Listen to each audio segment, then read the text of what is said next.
noite a todas e todos. Eu devo confessar que eu estou aqui super ansiosa, tremendo e muito emocionada de poder participar desse encontro e de fazer essa conferência de alegria. E nós vamos falar sobre as famílias e os vulneráveis num mundo em permanente transformação. O ano é 2019 e uma criança acaba de nascer. O local é a Inglaterra. O mundo experimenta as convulsões provocadas por crises econômicas, desemprego, avanço das tecnologias, substituição de humanos por inteligência artificial, fome, falta de moradia, fluxo incontrolável de imigrantes e refugiados, desconstrução da política e surgimento de lideranças populistas, descoladas da ética e dos valores sociais que sustentaram a civilização até então. Ao longo de 6 episódios, as transformações globais impactarão a vida desse recém-nascido e acompanharemos os 12 anos seguintes a partir de uma família formada por 4 irmãos e uma avó. Um casal hétero, sendo a mulher negra, que se divorcia ao longo da trama. Eles têm 2 filhas, uma delas se revela transhumana. Uma irmã caçula cadeirante com 2 filhos, cada qual com um homem com quem não tem contato e que no futuro vem a se casar com um imigrante. Uma outra irmã, militante, revolucionária, lésbica, vive pelo mundo participando de ações e manifestações. Testemunha presencial de uma bomba nuclear detonada na China. E, por fim, um jovem homossexual casado que se apaixona por um refugiado. Eles são órfãos de mãe e perdem o pai ausente, que já havia casado outra vez, tendo ainda um irmão que mal conhecem e com quem não se relaciona. Enquanto as turbulências permanentes e as informações angustiantes bombardeiam a família pelos noticiários, TV e redes sociais, o que se vê é a sobrevivência cotidiana e as adaptações subjetivas, íntimas e pessoais, que aparentemente são banais, se confrontadas com o cenário global. Years and Years é uma série londrina. Poderia ser a história de qualquer uma das famílias em qualquer país do mundo. Nesses tempos de polarizações, confrontos, distopia e desesperança. Poderia ser no Brasil. Poderiam ser as nossas famílias e as fragilidades que nos cercam. Não sem razão, o IBDFAN se reúne uma vez mais, conectado com as permanentes transformações do mundo, para falar de famílias e de vulnerabilidades. O que nós conhecemos e o que experimentamos do passado parece não dar conta das dúvidas e apreensões que sentimos no presente. O peso universal dos problemas tem nos causado perplexidade, assombro, um sentimento de inadequação. Não conseguimos entender o que se passa no mundo. E sem a contextualização dos conflitos outrora privados, nós corremos o risco de reproduzir soluções que se adequavam para as famílias previsíveis e tradicionais, mas que são absolutamente distantes da realidade contemporânea em que vivemos.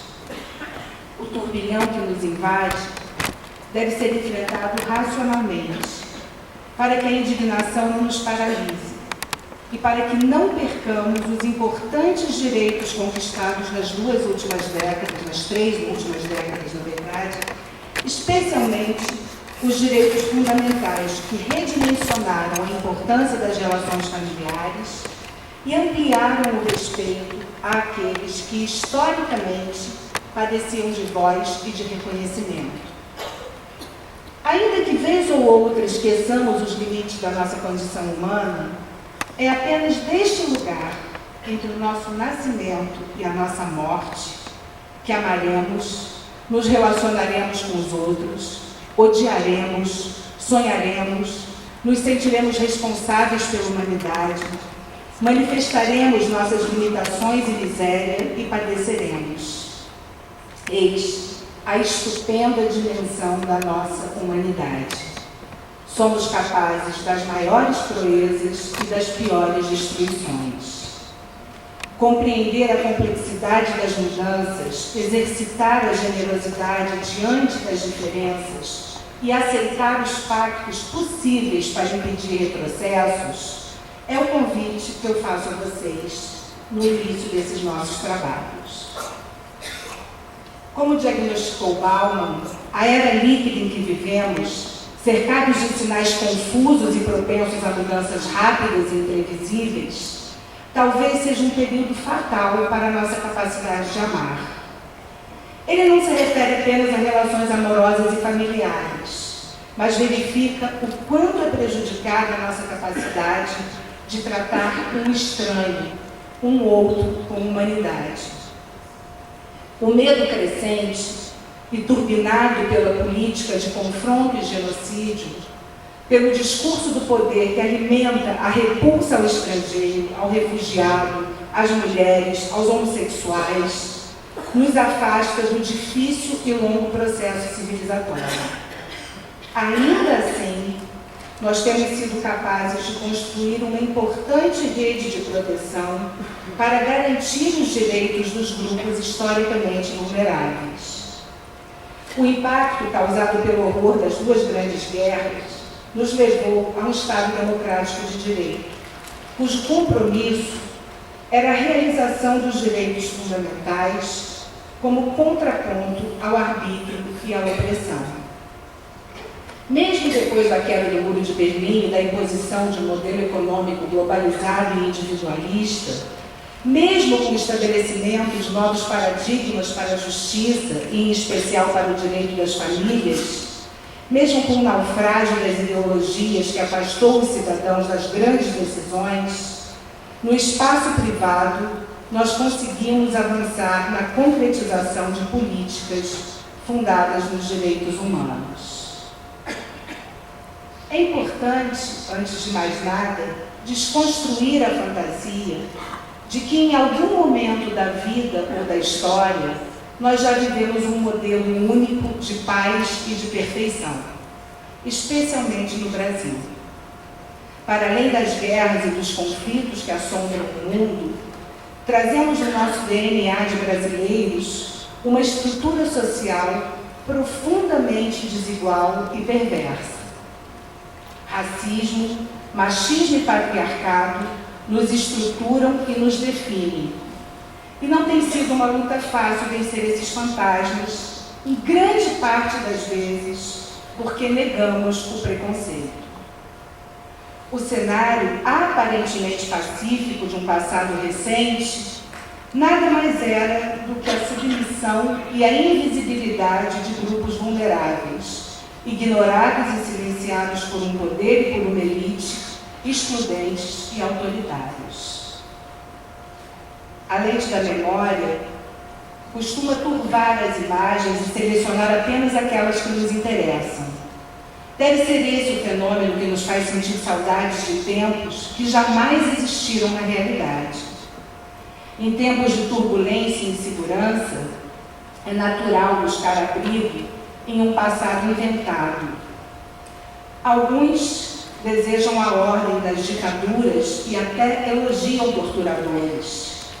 Outros desejam o silêncio das famílias tradicionais e patriarcais. Não é verdade que éramos mais éticos e equânimes naqueles tempos. Éramos mais silenciosos. E no silêncio, o maior sofrimento era infligido aos mais vulneráveis, cuja existência era negada. Pessoas com deficiência, crianças, idosos, mulheres, população indígena, negros, eram desconsiderados nas suas diferenças, necessidades e subjetividades. As regras e crenças estabelecidas pelo poder, ao negar as vulnerabilidades, negava a proteção e a positivação de direitos. Nunca foi a estabilidade do casamento, nem as famílias tradicionais, muito menos as ditaduras, que garantiram à sociedade ferramentas para enfrentar as idiosincrasias da vida. Eram máscaras convenientes, que felizmente foram sepultadas com a promulgação da Constituição de 88, ainda que ao menos formalmente. Apenas nos ambientes democráticos é possível fortalecer os direitos fundamentais, garantidores de igualdade e liberdade, e extirpar a subcidadania que nega direitos.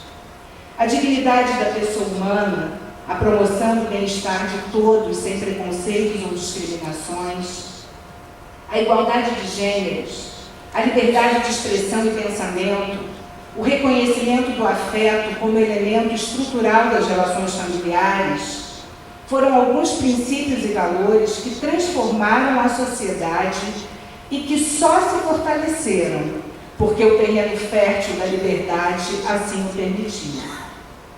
A construção dos direitos fundamentais e da rede de proteção dos vulneráveis é uma construção frágil e recente na nossa instável democracia.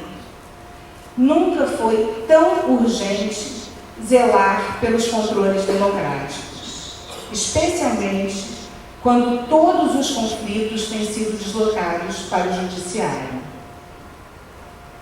Há apenas 31 anos, depois de 2 décadas silenciados por uma ditadura, conseguimos positivar direitos e garantias até então negados para grande parte da sociedade. Democracia nunca é um projeto concluído ou estabilizado. A garantia alcançada em tempos de liberdade, resultado de lutas e de resistência das minorias vulneráveis, tem sido vilipendiada por correntes retrógradas, moralistas, conservadoras e até fundamentalistas. A indiferença e o cinismo generalizado que contaminam as instituições podem contaminar as relações pessoais e familiares, impactando de forma negativa os avanços que conquistamos.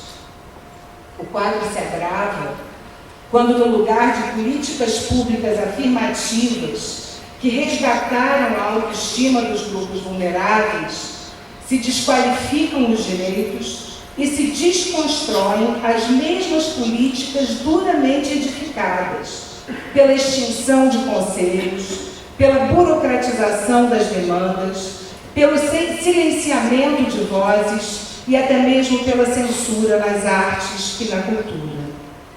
Mulheres, população indígena, população LGBTI enfrentam violências ainda maiores do que enfrentavam antes, porque legitimadas pelo estímulo de algumas autoridades que acham divertido humilhar gays, lésbicas, mulheres, índios, entre outros.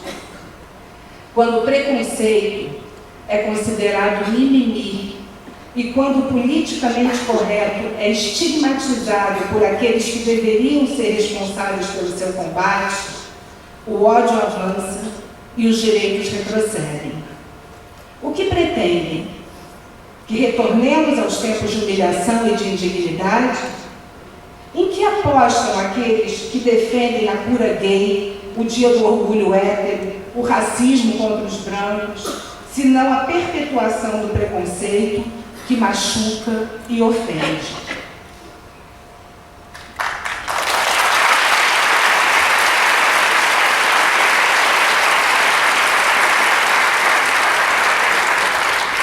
Dentre as tantas vulnerabilidades que dependem do nosso cuidado e ação, a mais contundente é o racismo. Não há pesquisa cujo corte não aponte para a estrutura podre da escravidão, cuja existência até hoje nos condena ao degredo da democracia. Não enfrentaremos o racismo senão quando assumirmos objetivamente e sem subterfúgios a sua existência. Nossa história esconde e naturaliza o racismo. O preconceito é institucionalizado. Roger Machado, um treinador negro do Bahia, em generosa entrevista esta semana, indagou: se não há preconceito, por que os negros têm nível de escolaridade menor? Por que a população carcerária é composta por 70% de negros? Por que os jovens negros são os que mais morrem no Brasil? Por que os menores salários são de negros? Se não há preconceito, qual a resposta?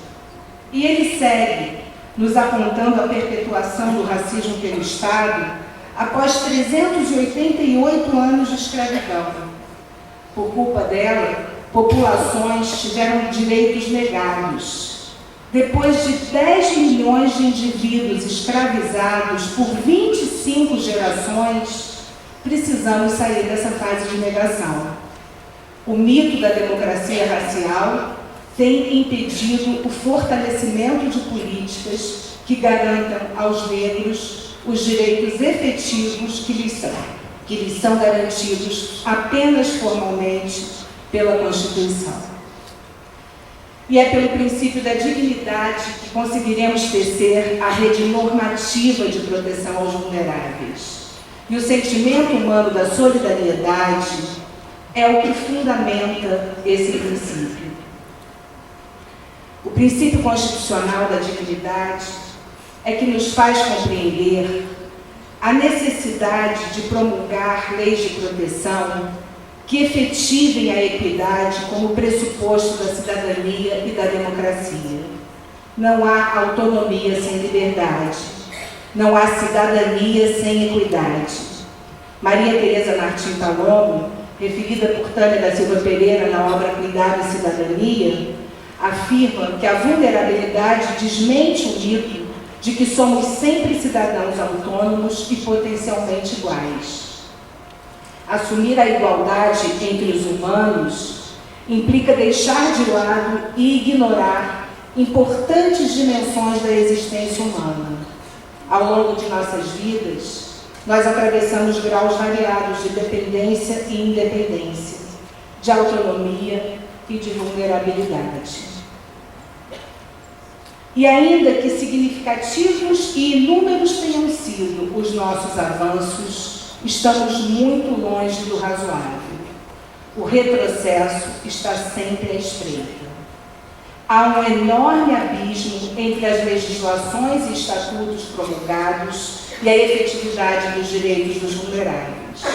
O que garante a democracia não são discursos, mas direitos. Os avanços jurisprudenciais precisam se transformar em normas. A lei, além de força, tem natureza simbólica. E pela lei e pela implementação de políticas de Estado, desvinculada de governos transitórios e temporários, é que consolidaremos algumas das proteções alcançadas. É impensável, mas é possível que decisões do Supremo que avançaram no reconhecimento dos direitos LGBTI, inclusive quanto à união estável e a criminalização da homofobia, bem como decisões sobre direitos de companheiros, sofram um revés, a depender das composições futuras da Corte, caso os integrantes não sejam terrivelmente constitucionais. Formalmente, nós ainda vivemos tempos democráticos. A forma democrática, no entanto, tem sido insuficiente para barrar a ação da vanguarda do retrocesso. O recrudescimento da violência contra a mulher, mesmo com a Lei Maria da Penha, considerada uma das melhores leis do mundo no enfrentamento à violência de gênero, o aumento de feminicídios, de agressões e mortes a gays, lésbicas e trans, as 63 mil mortes violentas por ano, dizimando jovens pobres e negros entre 15 e 29 anos, as milícias virtuais que ameaçam aqueles que se dedicam à proteção dos direitos humanos, o discurso de ódio que agride, condena e tenta silenciar a todos os que não comungam dos mesmos valores morais, a violência contra terreiros e religiões de matrizes africanas, o desrespeito à população indígena, a tentativa de silenciar a ciência, as academias, de condenar uma geração a crescer desprovida de senso crítico, com implementações de escolas sem partido, nas quais a sexualidade, o gênero e as políticas identitárias são vistas como comportamentos degenerados, enfim, merecem o nosso repúdio e, principalmente, a nossa atuação intransigente na defesa da democracia. O controle democrático, impessoal, objetivo e republicano e o fortalecimento do Estado laico são fatores essenciais para barrar o retrocesso social, especialmente no que diz respeito ao direito das famílias e dos vulneráveis. Não é possível, depois de tanta luta e de tanto trabalho para o reconhecimento dos direitos, se permitir o questionamento ou a imposição sobre um único modelo familiar, como pretendem alguns. No Brasil, segundo o IBGE, 28.600.000 famílias não se inserem no perfil clássico e superam o modelo tradicional de pai, mãe e filhos unidos pelo matrimônio. São homens e mulheres vivendo sozinhos, casais homoafetivos, irmãos, avós com netos, conviventes, com formações múltiplas, quanto devem ser múltiplos os direitos que as amparem.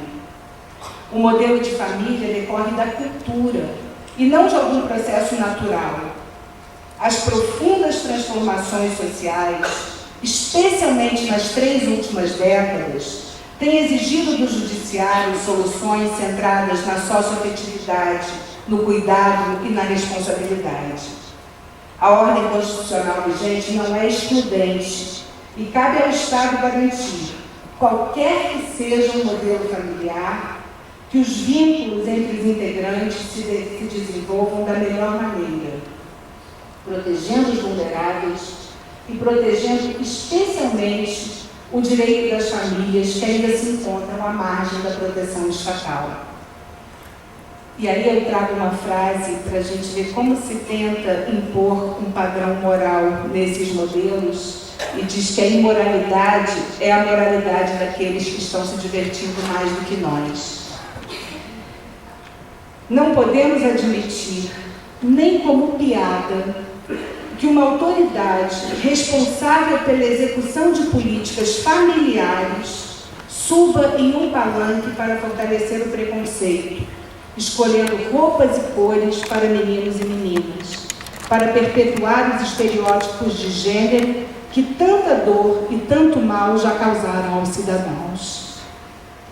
Muito menos podemos admitir que siglas e símbolos de muitas dores e de muitas lutas sejam apropriados por aqueles que negam o direito de existir, especialmente dos gays, lésbicas e trans, e que, quando confrontados, ironizam e tentam responsabilizar as minorias por intransigência e violência, quando o que se está em jogo é o direito à existência, é o direito de ser respeitado como gente e como cidadão.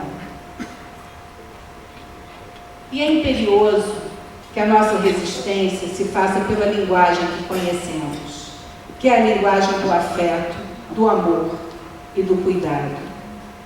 A linguagem de confronto das redes sociais parece ter transbordado das telas e não tem sido possível sustentar debates e construção de ideias e soluções. A linguagem do discurso amoroso é a linguagem do Barthes. É como uma pele. Eu esfrego a minha linguagem na do outro. É como se eu tivesse palavras em vez de dedos, ou dedos na ponta das palavras. A ignorância impede que o vento da racionalidade participe de qualquer diálogo nos ambientes virtuais. O binarismo exigido por uma linguagem pobre e redutora é o oposto da linguagem a que estamos habituados. O ódio é a ausência da linguagem. E só o afeto, nesse contexto, fortalece a democracia. Juntos, somos mais fortes. Amos Oz ensina como curar um fanático. Na obra, ele aponta que o humor e o afeto são linguagem incompreensível para o fundamentalismo. Não se deve reagir ao arbítrio com medo, mas com afeto e alegria, armas poderosas para combater o avanço da violência que tenta nos calar. Contamos com as ideias de justiça e de amor para dar passos éticos tateantes, que deverão ser retificados em função do respeito à equidade e às singularidades humanas. Somos seres da experimentação, e a nossa única salvação é a fidelidade ao credo da justiça e do amor. Esse credo é o que nos permite incluir no convívio humano aqueles que, à primeira vista e num determinado momento da história, parecem ser diferentes da maioria, como ensina Jurandir Freire da Costa. Daí a importância do nosso compromisso com uma ética fundada na alteridade, que não naturalize a barbárie e o desrespeito, que não se submeta ao binarismo redutor, que pretende empacotar a complexidade das diferenças nas escolhas morais. Assumamos o novo imperativo categórico sugerido por Luc Ferry na Política do Amor. Hajamos de maneira a desejar ver as decisões que tomamos se aplicarem também aos seres que mais amamos. Hajamos de maneira a que a máxima da nossa ação possa ser universalizada para todos os que amamos.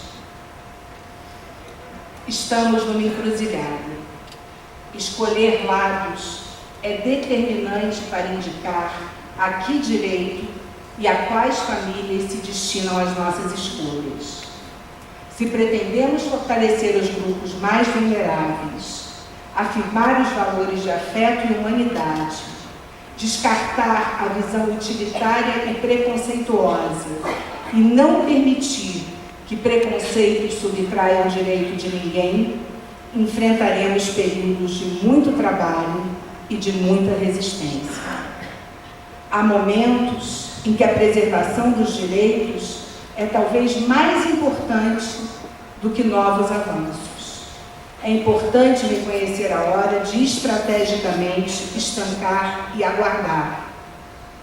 Mudanças são naturais e fazem parte das democracias. Saibamos aguardar sem permitir os retrocessos, especialmente dos grupos vulneráveis, que mais do que nunca precisam da nossa coragem e da nossa voz. O que o direito das famílias nos ensina é que não se vive em harmonia em qualquer grupo social sem aprender a respeitar as diferenças.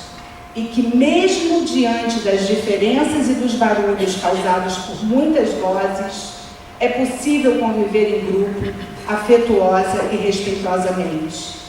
É esse o espaço da liberdade.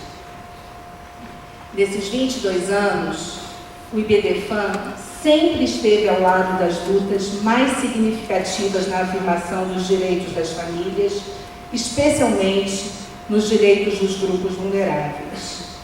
O que seria dos direitos LGBTI sem a voz poderosa da Maria Berenice Dias, minha musa? Em ambiente de intensa produção científica, de enorme respeito à pluralidade, de total compreensão de que a democracia é essencial para a manutenção e o avanço das nossas lutas, manifesto orgulho de integrar esse instituto e de pertencer a um grupo liderado pelo Rodrigo, pelo Zeno, Giselda, Paulo Lobo, Ana Carla, Eliene, Paulo Lins e Silva, Rolf, Jones e tantos amigos aqui presentes, que pelas ações e pelas práticas consolidam a esperança em um país mais livre, plural e respeitoso para todos e todas. Em nome deles, eu abraço cada um e cada uma de vocês. Esse ano, completei 25 anos de magistratura dedicada ao direito das famílias. O presente maior que poderia receber veio em forma desse generoso convite para abrir esse congresso. Já me encaminho para o fim. Se falhei nessa empreitada, a responsabilidade é integralmente minha. Nunca me imaginei ocupando esse espaço e temo que a emoção possa ter atrapalhado uma fala mais densa e científica. Se tudo der certo, a culpa é do afeto incondicional de vocês e do risco generoso da diretoria do IBDFAN ao me indicar para esse honroso encargo. Somos, no plural, sem a compreensão de que a nossa existência humana é sistêmica e sem a concretização da equidade e do respeito à pluralidade, sucumbiremos coletivamente. Minhas palavras finais vêm em forma de homenagem.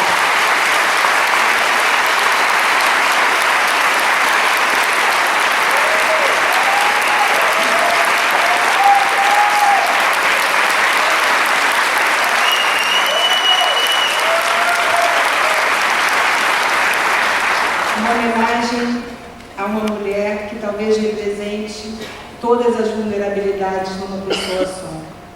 Marielle Franco, mulher, negra, mãe, favelada, lésbica, que dedicou a breve vida a lutar pela afirmação dos direitos fundamentais da dignidade, da cidadania e da inclusão.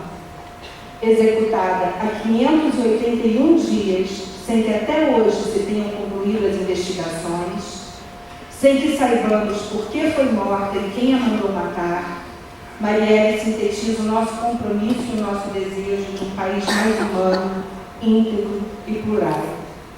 E porque só um poeta é capaz de transformar a dor em ação, concluo com a voz de Braulio Bessa. Diz ele: não prenda o voo da mente a canção de um cantador, os versos de um poeta e o sonho de um sonhador. Não prenda a luz da verdade, não amarre a liberdade nas cordas do preconceito. Prenda a sua ignorância, censura, intolerância e deixe livre o respeito. Seja menos preconceito, seja mais amor no peito. Seja amor, seja muito amor. E se mesmo assim for difícil, ser, não precisa ser perfeito. Se não der para ser amor, seja pelo menos respeito. Há quem nasceu para julgar e há quem nasceu para amar. É tão simples entender em que lado a gente está, e o lado certo é amar. Amar para respeitar, amar para tolerar, amar para compreender que ninguém tem o dever de ser igual a você. O amor, meu povo, o amor é a própria cura, remédio para qualquer mal. Cura o amar de quem ama o diferente e o igual. Talvez seja essa a verdade. É pela anormalidade que todo amor é normal. Não é estranho ser negro, estranho é ser racista. Não é estranho ser pobre, estranho é ser elitista. O índio não é estranho, estranho é o desmatamento. Estranho é ser rico em grana e pobre de sentimento. Não é estranho ser gay, estranho é ser homofóbico. Meu sotaque não é estranho, estranho é ser xenofóbico. Meu corpo não é estranho, estranho é a escravidão que aprisiona seus olhos nas grades de um padrão. Minha fé não é estranha. Estranha é a acusação que acusa inclusive quem não tem religião. O mundo sim é estranho. Com tanta diversidade, ainda não aprendeu a viver em igualdade. Entender que nós estamos percorrendo a mesma estrada, pretos, brancos, coloridos, tem uma só caminhada. Não carece de divisão por raça, religião, nem por sotaque, gente. Seja homem ou mulher, você só é o que é, por ser também diferente. Por isso essa poesia que sai aqui do meu peito diz que a nossa diferença nunca foi nenhum defeito. Eu reforço esse clamor. Se não der para ser amor, que seja ao menos respeito. Obrigada.